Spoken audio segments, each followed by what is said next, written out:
tremenda. E aí imagine o profeta, né? O profeta está com autoridade, e como ele está com autoridade, a palavra dele então pensa na determinação e no poder, né? Eu falei que o irmão falou com a formiga e as formigas obedeceram, sabe? Só que ele deu um prazo longo para as formigas, né? Vocês podem ficar tranquilos, 3 dias você tem para arrumar uma mudança, né? Então assim, Marcelo, 3 dias. E as formigas têm que demorar 3 dias para a mudança, subir da casa. Sabe? Você vê, poxa, pastor, mas isso é coisa de doido. Bom, se você observar o livro 1 Coríntios, capítulo 1, versículo 18, a Bíblia diz que as coisas de Deus para o mundo é loucura, né? Se é loucura, então é coisa de doido mesmo, amém? Olha o seu irmão e diga: seja doido por Jesus. Diga, ele vai transformar a sua vida. Sabe o que é ser doido? É aquela mulher que estava com hemorragia e tinha gastado tudo que ela tinha com os médicos. A Bíblia diz que ela era uma mulher que gastou tudo, ela era bem vivida, né? E quando ela gastou tudo, ela falou: agora não tem mais jeito, agora ela falou com ela mesma: eu vou tocar nas vestes de Jesus e vou ser curada. Mas demorou tanto tempo para ela reconhecer isso, né? Mas ainda bem que ela reconheceu. E ela foi lá e tocou nas vestes. A Bíblia diz que ela foi curada na hora. Amém, queridos? Eu creio que hoje Deus vai fazer um grande milagre na sua vida. Diga glória a Deus. Fala comigo: Deus vai fazer. Mas com convicção, tá, Márcio? Diga: Deus vai fazer um grande milagre na minha vida. Diga: em nome de Jesus. Então, prova bem forte o receber o nome de Deus. Aleluia.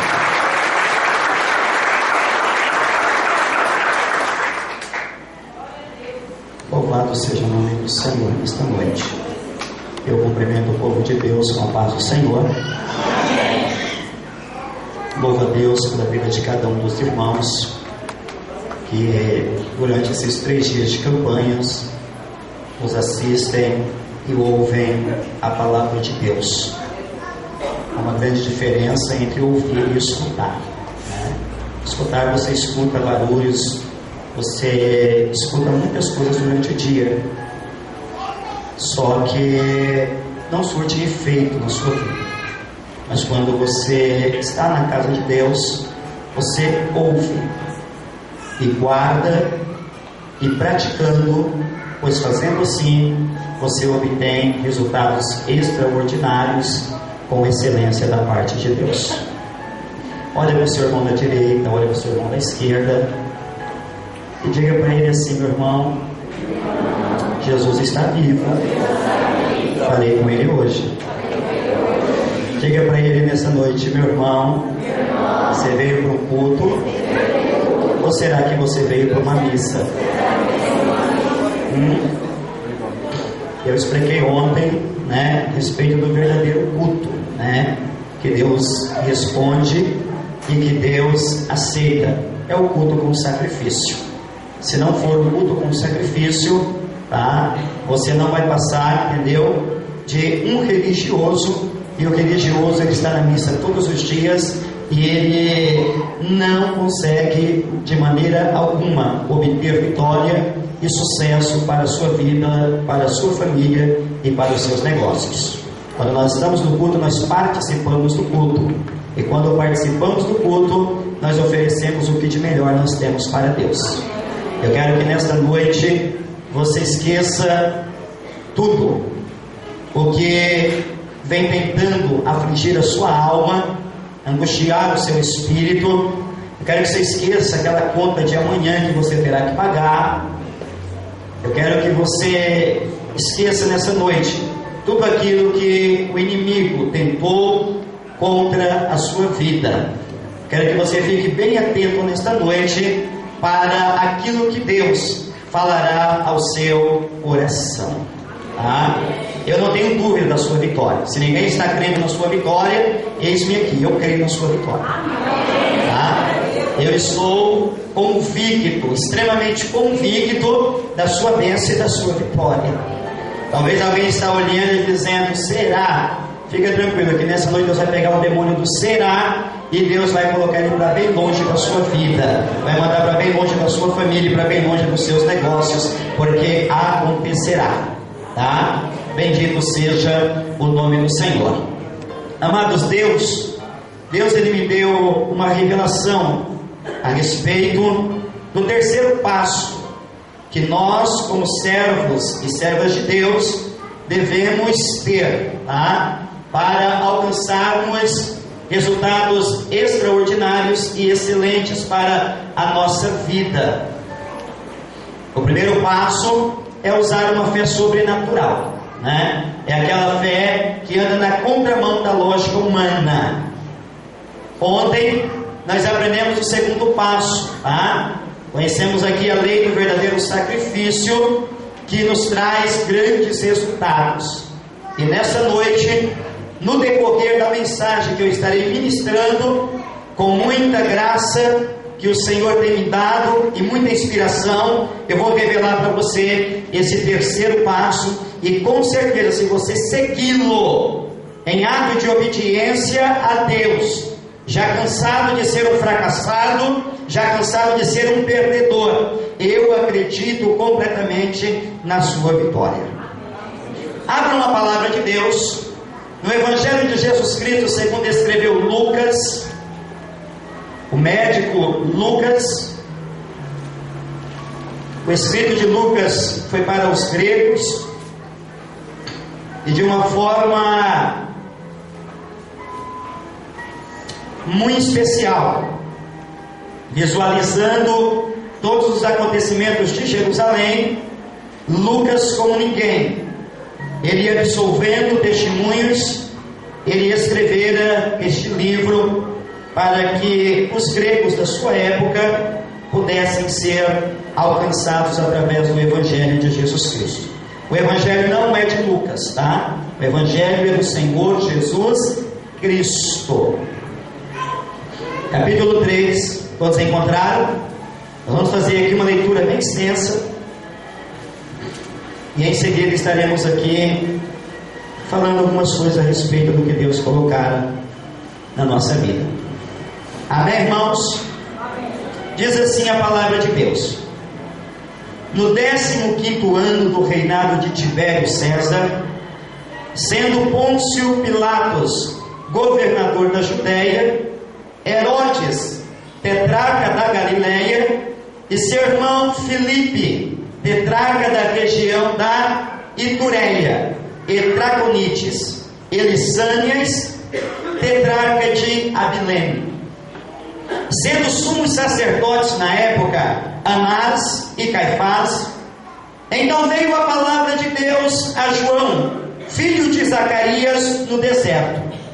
Ele percorreu toda a circunvizinhança do Jordão, pregando o batismo de arrependimento para a remissão de pecados, conforme está escrito nas palavras do profeta Isaías: voz do que clama no deserto, preparai o caminho do Senhor, endireitai as suas veredas, todo vale será aterrado e nivelados, todos os montes e outeiros, os caminhos tortuosos serão edificados, e os escabrosos aplanados, e toda a carne verá a salvação de Deus. Dizia ele, pois, às multidões que saíam para serem batizadas: raça de víboras, quem vos induziu a fugir da ira vindoura? Produzi, pois, frutos dignos de arrependimento, e não comeceis a dizer entre vós mesmos: temos por pai a Abraão, porque eu vos afirmo que destas pedras Deus pode suscitar filhos a Abraão. E também já está posto o machado à raiz das árvores. Toda árvore, pois, que não produz bom fruto, é cortada e lançada ao fogo. Então as multidões o interrogavam, dizendo: que havemos, pois, de fazer, João? Respondeu-lhes: quem tiver 2 túnicas, reparta com quem não tem, e quem tiver comida, faça o mesmo. Foram também publicanos para serem batizados, e perguntaram-lhe: mestre, que havemos de fazer? E respondeu-lhes: não cobreis mais do que o estipulado. Também os soldados lhe perguntaram: e nós, que faremos? E ele lhe disse: a ninguém maltrateis, não deis denúncia falsa, e contentai-vos com o vosso soldo, ou seja, com o vosso salário. Pode tomar os vossos assentos nessa noite, amados. Bendito seja o nome do Senhor neste santo lugar. Preste bem atenção nessa noite na palavra de Deus. Que nada roube nessa noite a atenção sua daquilo que Deus tem para a sua vida. Amados, a Bíblia nos revela que Jerusalém, a cidade do nosso Senhor e Salvador Jesus Cristo, estava vivenciando um grande caos na sua época. Havia uma grande desigualdade na sociedade, pois que os fortes usavam de tamanha esperteza e tripudiavam e até mesmo oprimiam os fracos da sua época, pelo que aqueles que mais poder aquisitivo conseguiam possuir, fora de uma forma muito terrível para o povo na época de Jesus. O povo vivia uma grande opressão por causa desse sistema, e a Bíblia nos revela que os pobres dessa época, eles não eram bem quistos na sociedade, eles eram auto-menosprezados, como que sendo conhecido a escória da sociedade de Jerusalém. A Bíblia nos revela que Pôncio Pilatos, sendo governador, ele na sua época governava a região do Alto, mas precisamente como escrito está na palavra de Deus, ele presidia a região do Alto, que era assim conhecida como a Judéia. Enquanto que, em contrapartida, o segundo governador muito conhecido da época era Herodes.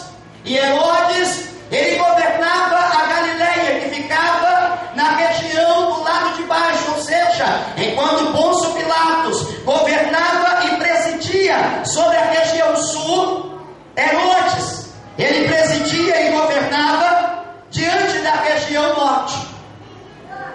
E a Bíblia diz que esses governadores, usando de esperteza, eles passaram a oprimir de tamanha a situação que os judeus na época se desesperavam, porque os impostos, no reinado de Tibério, que era o grande rei da época, que morava justamente numa outra nação, que morava justamente em outro país, que era Roma, ele colocara tributos e mais tributos, para que tanto Pôncio Pilatos quanto Herodes viesse de tamanha forma oprimir e saquear de uma forma devastadora a sociedade da sua época. O povo estava vivendo uma situação de miséria tamanha, ao ponto deles perderem, por um espaço de tempo, a esperança do amanhã, ao ponto deles perderem completamente a alegria de dias futuros melhores. Havia uma grande tristeza que solapava a maioria dos judeus.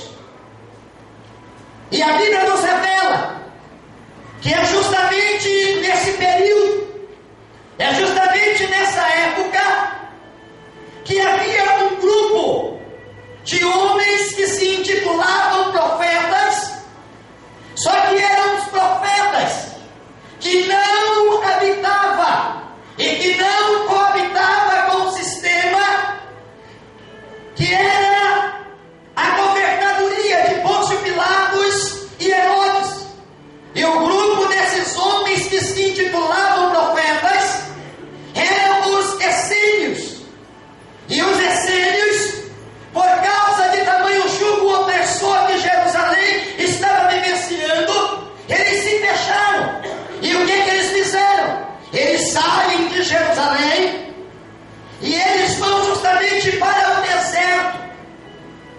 E ali no deserto, esse era o único grupo que ainda profetizava em nome de Yahvé e que usava as expressões legais que Deus colocara na boca dos profetas menores e na boca dos profetas maiores, que era a expressão: assim diz o Senhor dos Exércitos.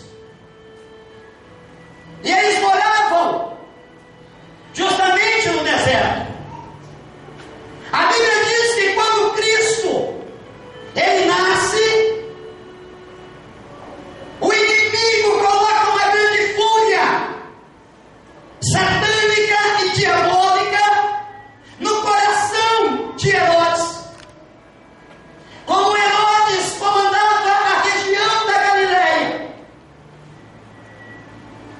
grande foi a fúria que o inimigo instigou Herodes, e ele colocou a seguinte palavra no coração de Herodes: Herodes, estão dizendo que um novo rei dos judeus nasceu.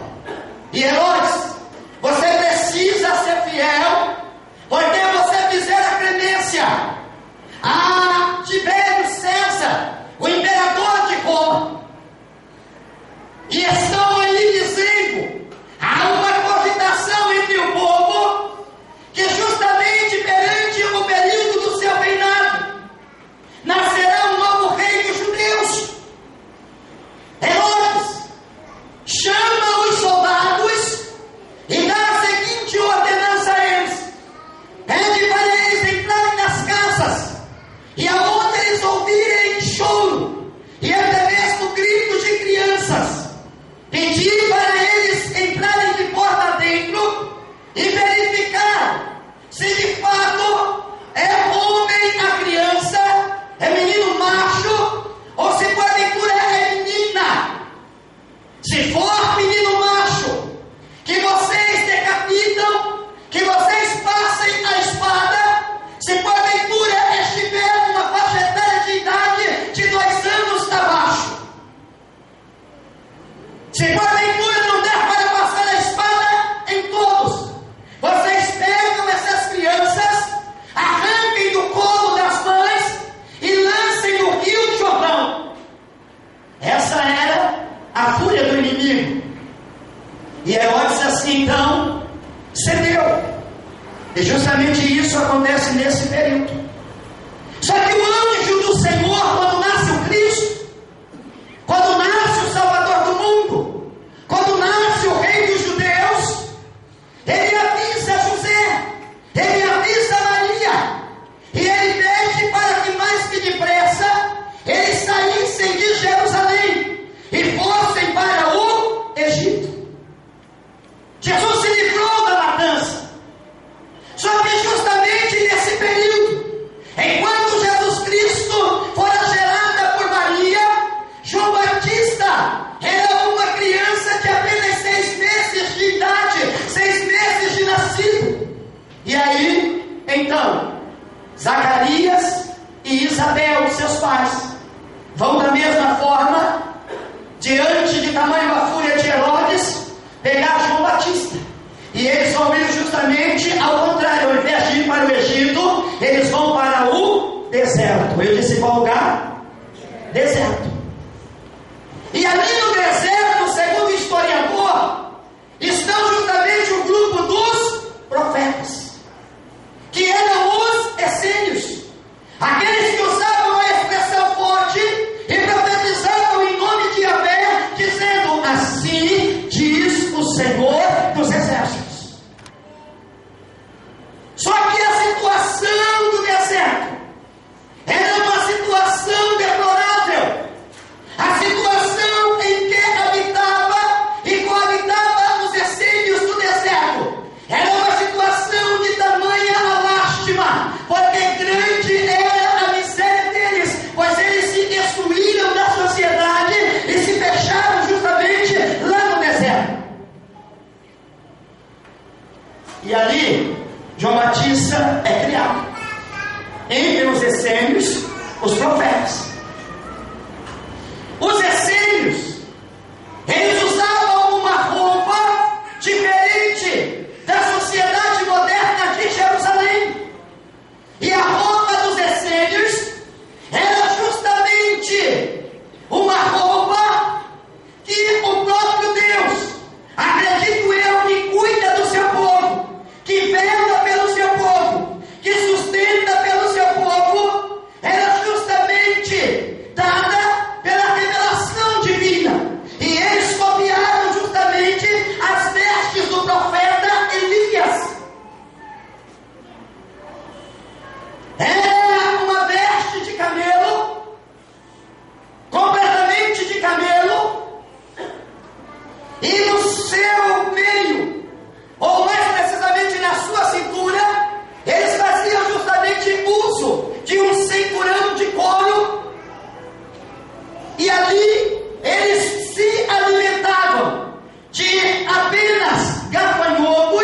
e mel silvestres. Eu disse do que eles se alimentavam no deserto?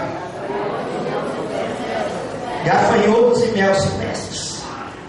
Rabacachurianda lamanara suriande fastecande anabrias terbiou nache pragonaracai. E João Batista, pastora Rosa, ele vai crescendo nesse sistema.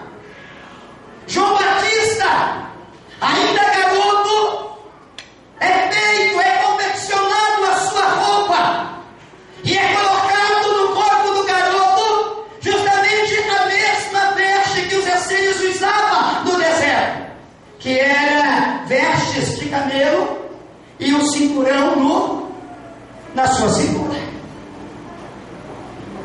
João Batista vai crescendo com o sistema. E João Batista agora tem que se alimentar também de gafanhotos e de mel silvestres. É aqui que eu quero nessa noite que você entenda a revelação de Deus. Eu não quero te enganar nessa noite. Eu não quero sair daqui omisso, concernente ao que Deus tem para a minha vida e concernente ao que Deus tem para a sua vida. Eu quero que você preste bem atenção nesta revelação nesta noite. Eu não vim aqui para contar contos de carochinhas. Eu não estou aqui nessa noite para tentar iludir a sua mente e amanhã ou depois você fazer uma fila na igreja e dizer assim: o pastor me enganou, o pastor mentiu para mim. Sabe por quê? Porque eu sei da responsabilidade que pesa sobre os meus ombros. Portanto, se eu não te mostrar o segredo que vai trazer um grande estouro de uma grande vitória e bênção na sua vida, Deus, Ele vai cuidar de mim. E eu estou aqui nesta noite vestido e revestido pela autoridade do Espírito Santo de Deus. E eu estou aqui na posição de profeta para dizer aquilo que Deus tem para a sua vida nesta noite. Você não sairá daqui da mesma forma que você entrou. Aralabacachuriande fastecanta nábrias terbiou nache pragonaracai. João Batista, ele se alimentava de gafanhotos. E João Batista tinha que se alimentar de mel silvestres. No original da história, gafanhoto era a alimentação balanceada e que trazia uma grande dieta para os essênios na época. Mel silvestre, manda para mim que eu quero. Mel, pode colocar na minha mesa que eu tomo posse de olhos abertos. O que tem de pessoas na igreja manhosas, o que tem na igreja de crentes dodói, o que tem de crente na igreja, crente Angola, aquele crente que não pode, meu irmão, e ele levanta o braço e diz: vocês oram por mim, vocês oram por mim. Não está escrito. É porque na boca desses crentes foram apenas colocados, foram apenas ingeridos a base do mel silvestre. Já viu aquele crente que por qualquer motivo, por qualquer coisa, ele quer chutar o pau da barraca e ele quer derrubar a casa? Já viu aquele crente que fala em línguas, profetiza, pula, vira cambalhona, dá salto mortal, dá estrelinha dentro da igreja, pula com o pessoal, faz aviãozinho? Já viu esse crente? Um dia ele está assim, e outro dia você vai procurar ele está empurrado, é um crente birrento, é um crente que acha que Deus precisa dele, que a igreja depende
Não, o pastor está me chamando porque eu sou importante. Eu tenho maior dízimo. Não, o pastor está me chamando porque se eu não fazer parte daquele conjunto de louvor, o louvor não anda. Não, o pastor está me chamando porque se eu não fazer parte do círculo de oração, ou até mesmo como obreiro na porta, o negócio não anda. Nada disso, não. Você está na fase do mel.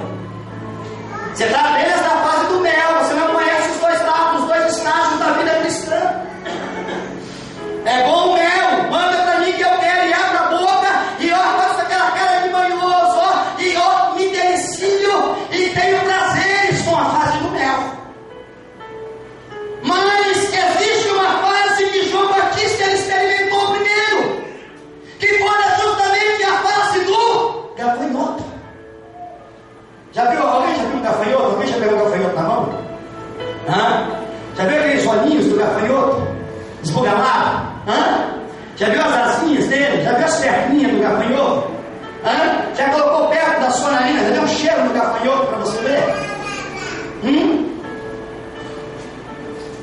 O gafanhoto, só para você ter uma noção, segundo os especialistas mais entendidos do assunto, porque eu nunca experimentei esse gafanhoto dizendo literalmente o bichinho gafanhoto. Esse gafanhoto você vai ingerindo ele, você vai mastigando ele, e no começo da mastigação parece que não tem muito sabor, parece que não tem muito gosto, mas de repente quando você vai experimentar justamente a perninha dele, aquela perninha ela exala justamente um fel, e aquilo é tão amargoso que você vai mastigando aquele bichinho, e aquilo que parece que não tinha gosto, não tinha sabor, você come aquele negócio com vontade de vomitar tamanha que em seguida, se não vira o mel, você não consegue ingerir completamente o gafanhoto. A fase do gafanhoto, meu irmão, a fase do gafanhoto, minha irmã, é complicada. Não é para qualquer um. É para cabra macho. É para crente que usa cinto. Não é para crente frouxo. Salomão entendia tanto isso, que ele disse no capítulo 24 do livro de Eclesiastes, no versículo 10: se você se mostrar fraco no dia da sua angústia, a sua força será pequena. Mas o livro de Joel ele diz: levantai as vossas cabeças e diga ao fraco, eu sou forte em nome do Senhor dos Exércitos. A fase do gafanhoto, meu irmão, não é para qualquer um. Tem dia que vai amargar, tem dia que vai causar uma grande confusão aqui dentro, tem dia que vai haver um grande choque aqui dentro, tem dia que vai ocasionar na parte do gafanhoto uma grande dúvida aqui dentro, porque nem só de flores, nem só de rosas vive o crente. Só que o crente, quando Deus quer usar a vida dele, quando Deus quer colocar ele nas alturas, quando Deus quer colocar ele nos lugares de destaques, quando Deus quer subir com ele em degraus, Deus vai usar justamente o primeiro estágio, que é o estágio do gafanhoto. Porque no estágio do gafanhoto é que você sabe quem é quem, e que você vê quem é quem. Entendeu? É justamente nesse período em que você olha as coisas ao seu redor, acabou de ouvir a palavra profética do pastor, acabou de ouvir a palavra profética do conjunto de louvor, mas você olha ao seu redor e você percebe que as coisas continuam indo de mal a pior. É justamente aquele dia, senhoras e senhores, que você estava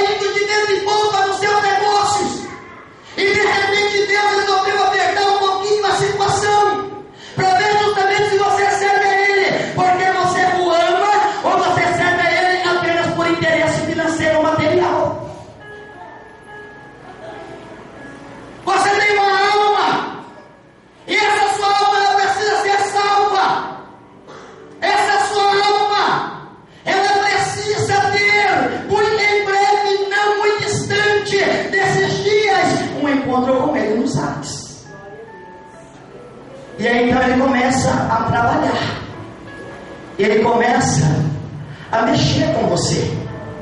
E só mexe justamente na fase do gafanhoto.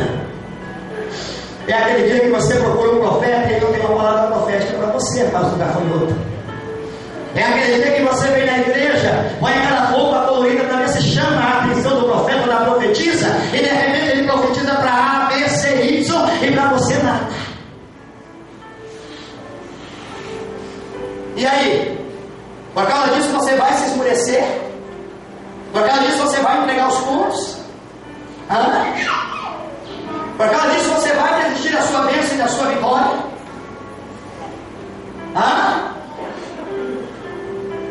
Essa era a situação de João Batista, o profeta do arrependimento.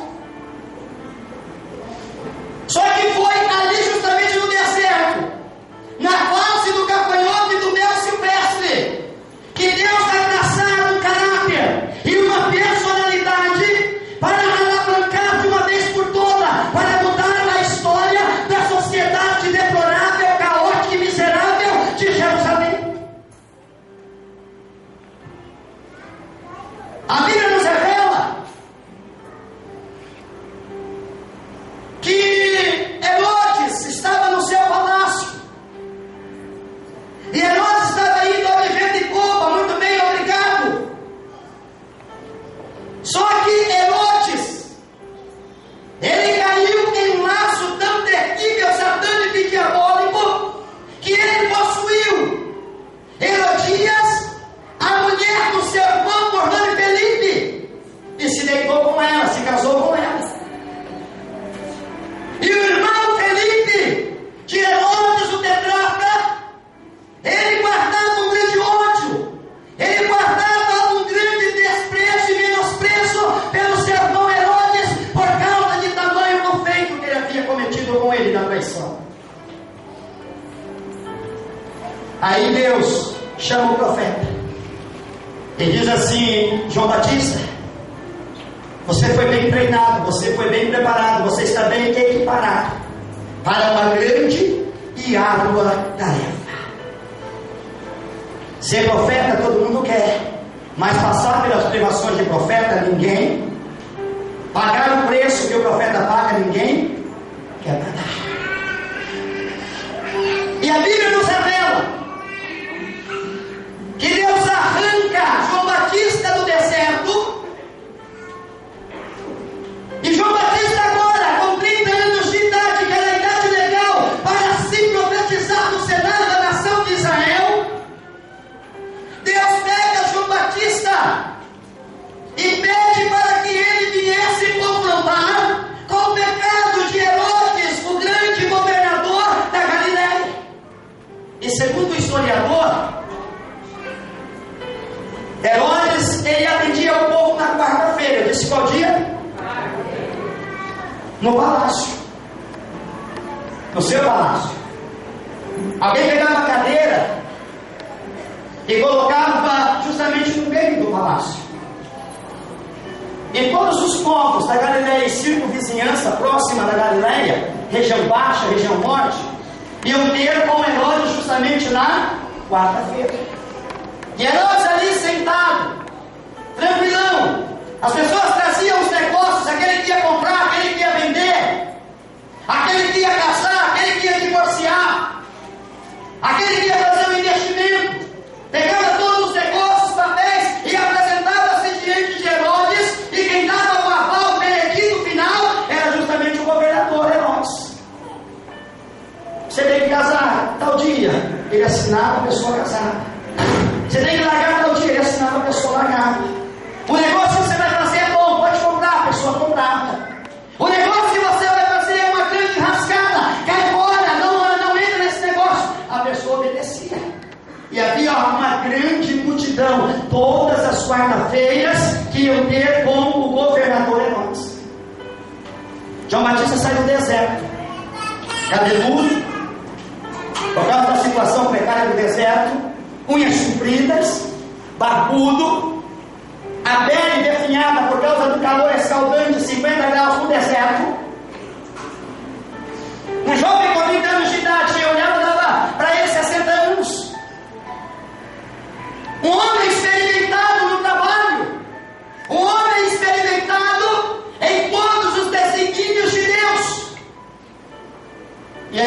caixote, pastor Arroz, ele via a brecha do palácio do governador Herodes, e ele sabia que nas quarta-feiras a multidão ia ter com Herodes. O que ele faz? Ele pega o caixote, a caixinha, põe em uma das falas do palácio, e aí ele sobe na caixa, e com uma tonalidade de voz bem alta, rouca e irritante, ele diz assim, ó: Herodes, ô Herodes, não é lícito roubar a mulher do seu irmão e se deitar com ela. Herodes, seu adúltero. Aí sabe o que o povo fazia? Não sabia se olhava para Herodes ou não sabia se ouvia a voz de João Batista. João Batista pegava a sua caixa e voltava para o deserto. Cabra que usava cinto, sabe aquele cabra macho?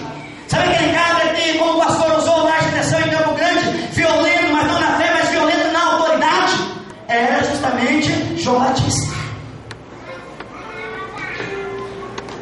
Na outra quarta-feira seguinte, a segunda quarta-feira, a multidão improvavelmente no palácio. Herodes está na sua cadeira, atendendo o povo novamente. João Batista sabia que era justamente aquele momento perfeito que ele teria que confrontar e afrontar com as ideias de Herodes. O que ele faz? Ele pega o caixote, sai lá do deserto, atravessa a cidade, chega na Galileia, vai no palácio de Herodes, coloca justamente a caixa. Agora já não é mais naquela vala que ele profetizou na quarta-feira passada. Agora ele vai mudar de ângulo. Por quê? Porque temia ele que alguns soldados estivessem naquele lugar para o decapitar. Então ele mudava a posição. E aí Herodes está lá, todo sumoso, todo composto, orientando o povo, dando as diretrizes do seu governo. Aí de repente João Batista, ele olhava mais uma vala do palácio, colocava a sua boca logo após subir na caixa e dizia assim: Herodes, ô Herodes, seu adúltero, não te é lícito tomar a mulher do seu irmão e se deitar com ela. Herodes, seu adúltero. Aí João Batista pegava a caixa e voltava para o deserto. Herodes ficou com um grande pânico. Herodes foi amedrontado por causa das palavras do profeta João Batista. E aí na quarta-feira seguinte, que é a terceira quarta-feira, sabe o que ele vai fazer? Ele vai chamar alguns soldados e ele vai dizer: olha, fiquem cada um em uma das salas de João, aquele louco lá do deserto, me afronta aqui quando eu bater no povo, estou assistindo pelo povo, e se porventura ele chegar, vocês passem a espada em João Batista. E ele, todo momento, antes de ser colocado na cadeira do palácio, ele olhava para um lado, ele olhava para o outro, e a multidão que ele estava esperando já não estava mais lá. Mas como? Cadê a multidão que vem ter comigo todas as quarta-feiras? Aí sabe o que um dos homens chegou e falou para Herodes, o tetrarca: Herodes, aquela multidão que vinha ter com você, Herodes, eles não virão mais. Mas como? O que aconteceu? Herodes, o povo agora está lá nas margens do deserto entre o rio Jordão, e agora eles estão consultando, sabe quem, Herodes? Aquele homem que te confrontou aqui, João o Batista, que com gritos horripilantes ele dizia que você era adúltero. Pensa num cara endemoniado, pensa num cara perturbado. Foi Herodes. Segundo a história, João o Batista, ele batizava com batismo de arrependimento nas margens do rio Jordão cerca de grandes multidões, e ele batizava dentre elas cerca de 5.000 almas diariamente no rio Jordão. Quantas almas ele batizava por dia? 5.000. Segundo o historiador, ele tinha cerca de 200 diáconos entre diaconisas que davam a assistência para ele, justamente lá no batismo entre as margens do rio Jordão. A Bíblia nos revela que João Batista, entre as grandes fileiras que se apresentava, ele olhava para o povo e ele percebia que o povo queria sair do sistema opressor. Ele entendia que o povo precisava de uma qualidade de vida melhor, que o povo precisava usufruir e gozar de grandes bênçãos e de grandes vitórias na sua época. Aí sabe o que João Batista falava para o povo? Sabe o que já ouviu a mensagem de João Batista? Quem já ouviu a mensagem de João Batista? É dura ela ou não? Mas ele fazia isso aí serenamente, tranquilamente. Assim como qualquer outro pregador pregaria a mensagem de vitória: não temas, porque Deus é contigo, não te desesperes, mas espera no Senhor. Você é a florzinha de Jeová, o Senhor vai te colocar para ser mais um astro e vai iluminar muitas vidas. Ele pregava a mensagem dele, como qualquer outro pregador, pregava a mensagem de amor e de vitória para o povo. E ele dizia assim, raça do quê? Raça de... Ele estava chamando o povo do quê? De coisa boa? Ele estava chamando o povo do quê? Do quê? Cobra, serpente. E ali ele vai mais adiante na frase. Ele vai dizer: raça de víboras, quem vos ensinou a fugir da ira? Víbora. Arrependei-vos e não dizei que vocês têm por pai Abraão, porque se vocês tivessem por pai Abraão, vocês teriam verdadeiramente uma intimidade com Deus de Abraão, exercitariam uma fé de Abraão, exercitariam uma obediência de Abraão, mas vocês não são filhos de Abraão. Rabacachuriando e fazedando nada sai. Deus pode suscitar filhos a Abraão das pedras. A pedra, no original que João estava dizendo, era o coração. Aquele coração duro. Sabe aquele coração que a palavra bate e parece que tem um escudo? A palavra não consegue penetrar, a palavra não consegue entrar. Sabe aquela pessoa que está no fundo do poço, e aí você está jogando a cordinha, usando a palavra profética, mas a pessoa está lá com o olho fechado, não quer nem saber de pegar na ponta da corda para a palavra tirar ele do fundo do poço. Já viu essa pessoa? Já conhece pessoas assim? Está no fundo do funil, está você no funil. E aí de repente você joga a palavra profética, o louvor profético, e você dizer: Deus vai te prosperar. E a pessoa está olhando para o lado, olhando a circunstância, cabeça abaixo, com o olhar impaciente de um grande derrotado. Demônios estão assistindo do outro e batendo um tamborim e já querendo fazer festa pela desgraça dele e pela desgraça dela. Já viu pessoas assim? Eu já vi. Estou falando isso aqui com conhecimento de causa. Um cara aceitou Jesus na nossa igreja, e ele estava na fase avançada do câncer, e o médico chamou a esposa, que era filha da mulher do nosso pastor, e disse para ela: olha, leva o rapaz para casa, porque para ele já não tem mais jeito. Vamos fazer apenas quimioterapia, radioterapia, fisioterapia e tudo quanto é tipo de via. Vamos fazer um rapaz só para segurar alguns dias, mas o menino vai morrer, não tem mais jeito. A mulher do menino, bicho, entrou com o rapaz dentro da igreja em culto de domingo, e Deus falando, Deus sacudindo a plateia, o povo sentindo a unção de Deus, e o cara lá, careca, sentado naquela cadeira de roda, debilitado, frágil, com o corpo esquelético, arrebentado por causa do veneno da quimioterapia e da radioterapia. Aí o pastor fez o apelo e disse assim no meio do culto: quem quer aceitar Jesus como seu Salvador e ter garantia de vida eterna? Hoje você está vivo, mas o amanhã não pertence a você, o amanhã pertence a Deus. E se não estiver alguém, quando você cruzar essa ponte, para segurar na sua mão e te direcionar para o paraíso, o lugar de descanso, para onde irá a sua alma? E sabe, o dia que o pastor está inspirado, Deus quer quebrar coração duro, e Deus quer fazer coisa tremenda na vida da pessoa, quer mudar o lado dela. Foi justamente esse dia que o pastor estava assim, e o rapaz lá estava desbaixo, e o apelo do filho. Aí de repente a esposa levantou-se do banco, filha da mulher do nosso pastor, pegou a cadeira de roda e trouxe até a frente, empurrou ele, para que a filha dele pudesse ter uma reviravolta. E aí, quando ele chegou ao pé do altar, ele olhou para o pastor, eu era um dos assistentes na época, diácono ainda, na igreja, e eu do lado do pastor, o rapaz perguntou lá de baixo, na tribuna: pastor, para aceitar esse Jesus Cristo, eu tenho que renunciar o quê?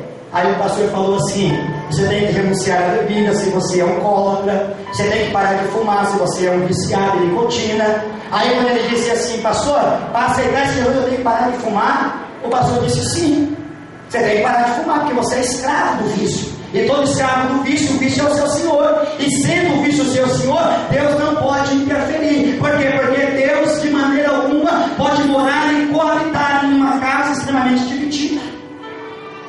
Ele disse: pastor, então não quero esse Jesus não. Com câncer. O médico deu para ele 6 meses de vida. Com câncer. A mulher chorou, o pastor chorou, que era o co-pastor da igreja, e a filha do pastor chorou muito. A menina pegou a cadeira de roda, levou o menino para o lugar. E aquele dia eu percebi que ele estava rejeitando o último momento da sua vida e sua vida. Não deu 3 meses, o médico tinha desenganado algumas vezes, eu falei? 3 meses, o menino veio a hora. Coração duro. Sabe coração duro? É esse povo que ia ter com João Batista. Você percebe que não é um povo como assim, não é um povo legal. Por isso que Deus se revelou para João Batista. E tudo que João Batista diz assim, produzir frutos, e frutos dignos de arrependimento. Primeiro passo que eu profetizei aqui no primeiro dia da campanha foi sobre usar uma fé sobrenatural, andar na contramão da lógica para colher resultados extraordinários e grandiosos da parte de Deus. Ontem nós falamos aqui sobre oferecer um culto como sacrifício vivo, santo e agradável a Deus, que é o culto legal que Deus recebe. E hoje, Deus, para mover mesmo, Deus para chacoalhar mesmo o negócio, está entendendo? Deus para fazer o seu negócio ir de venda em polpa. Deus está dizendo que você precisa produzir frutos dignos de arrependimento.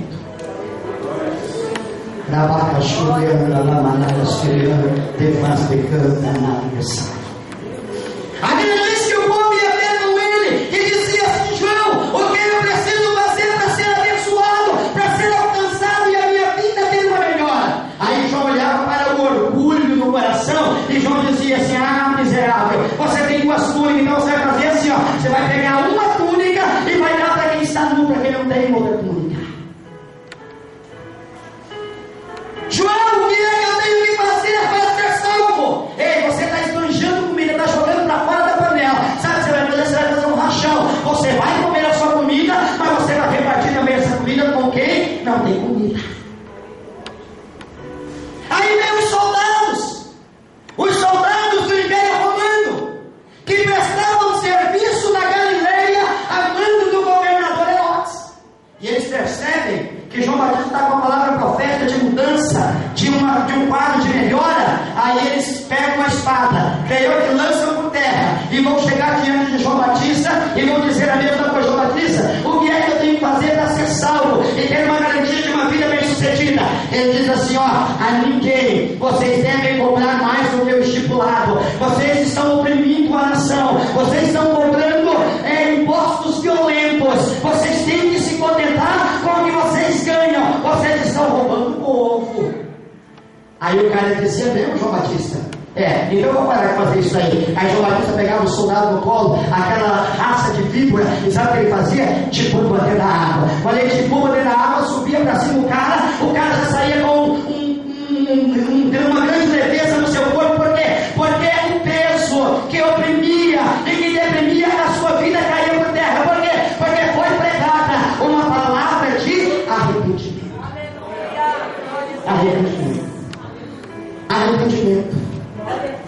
Arrependimento nada mais é que conversão. Eu estou indo aqui, eu estou achando que está legal, que aqui está bom, mas tem alguém batendo na minha costa, tentando me puxar e tentando me converter, ou seja, mudar de posição, mudar de direção. Por quê? Porque se eu continuar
debaixo de legalidade. Sabe que você tem hora que está bem? Sabe que a sua vida financeira parece uma gangorra? Já viu gangorra? Já foi num parque de diversão? Colocou o filho do outro lado, você veio desse lado aqui, ou quando você namorava, colocou o namoro daquele lado, o namorado daquele lado e você desse lado aqui. Aí alguém pressionava, o outro fazia o quê? Subia. O outro deixava o corpo e o outro flexionava para baixo e o outro descia. Por que a sua vida está assim?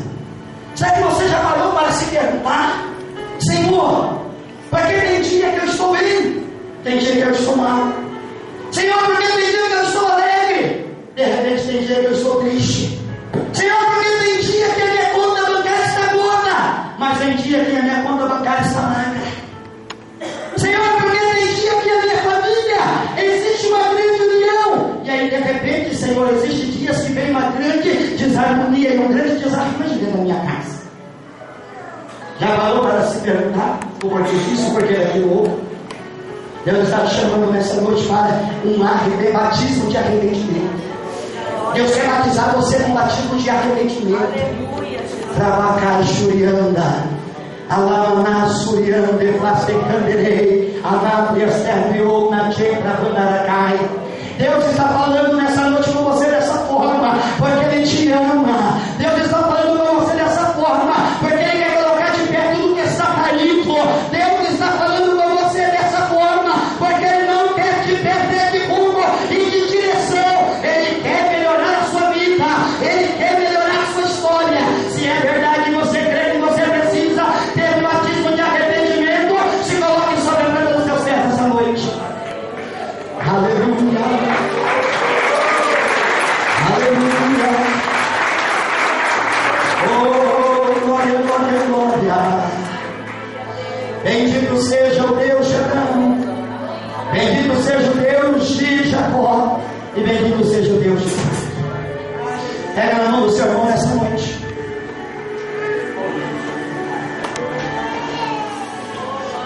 E eu vou te dar aqui alguns minutos para você fazer uma reflexão e ver o que tem dentro do seu coração nessa noite.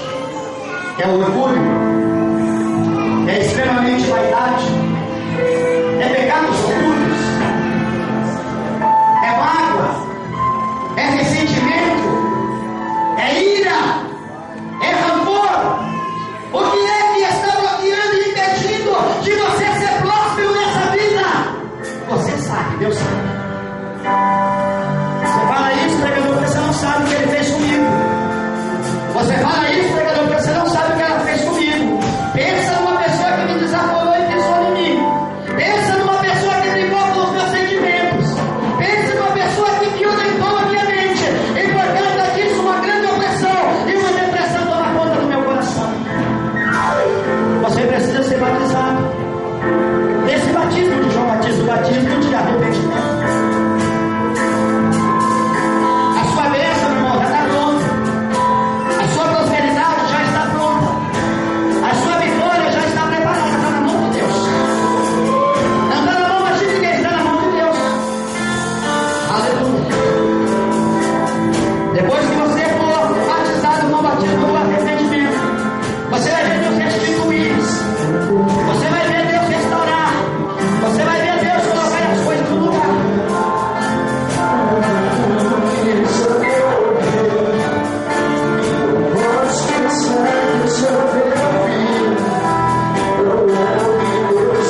uma coisa, pastor Rose, que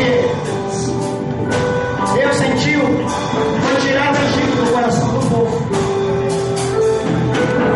E o povo, para usufruir da terra que manava leite e mel, o povo dando uma posse da prosperidade, porque eram oprimidos por Faraó, eles precisavam de um batismo com arrependimento. E a Bíblia diz que Deus vai dar, porque sem água não pode haver batismo de arrependimento. E Deus vai fazer o que? O mar vermelho se abrir no meio, para que o povo viesse passar. Aquele passar era um passar para uma nova vida, era um passar para uma nova fase, era alcançar uma vida próspera, uma vida melhor, um bem-estar maior. E aí então Deus vai trazer o batismo de arrependimento. Louvado seja o nome do Senhor. Só que o batismo com arrependimento, como Deus não é turbulento, como Deus, Ele não é opressor, Ele te dá um condicionamento, se você querer, porque se você não querer, nada vai acontecer. A maioria, ou seja, todos passaram pelas águas impetuosas do Mar Vermelho, só que apenas a minoria tiveram uma conversão verdadeira, um arrependimento real. Apenas a minoria entrou na terra que manava leite e mel, a tribo de Josué e a tribo de Calé. Mas o milagre de Deus foi válido, foi válido. Louvado seja o nome do Senhor. Ainda que 70% não receba esse batismo de arrependimento, mas ainda que essa mensagem atingiu apenas 30%, eu vou sair daqui satisfeito e com sensação de missão cumprida, porque esses 30% vão fazer história. Vai fazer história. Diga comigo nessa noite: a minha vida, o meu negócio, a minha família será notícia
noite: Senhor Jesus, eu quero de volta tudo que é meu.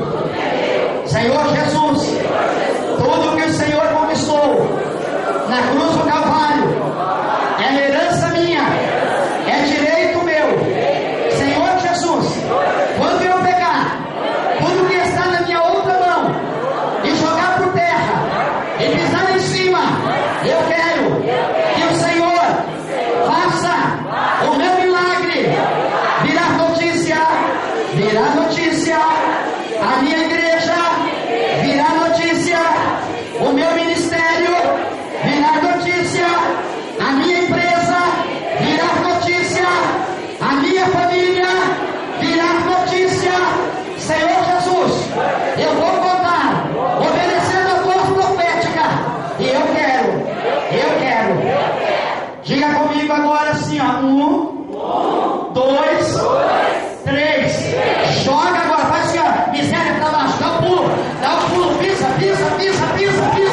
Vai casturiando, vai embora,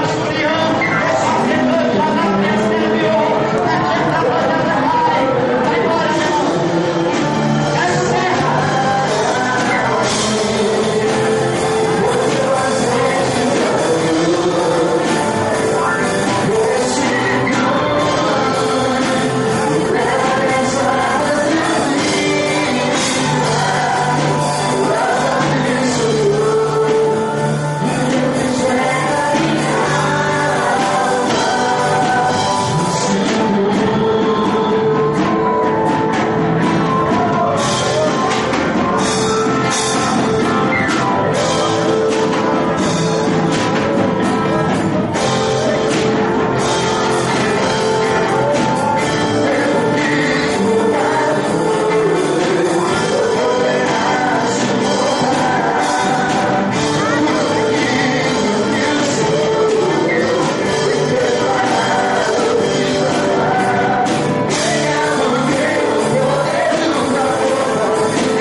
Bendito seja o nome do Senhor.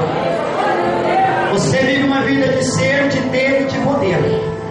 Nunca esqueça disso. Você não é qualquer um. Engana-se Satanás e as pessoas do seu convívio. Você não é qualquer um. Você não é qualquer uma. Você é príncipe. Você é princesa. Porque você é filho de um rei. Rei dos reis e Senhor dos senhores. O palácio todo desse rei está à sua disposição. Como príncipe e como princesa está à sua disposição.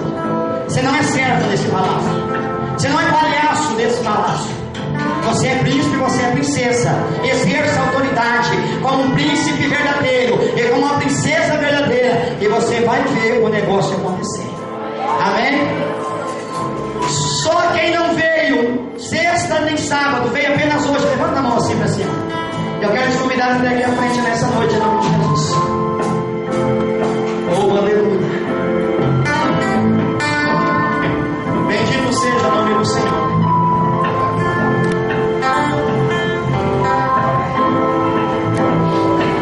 Toda a honra, toda a glória, todo o louvor seja dado em nome de Deus.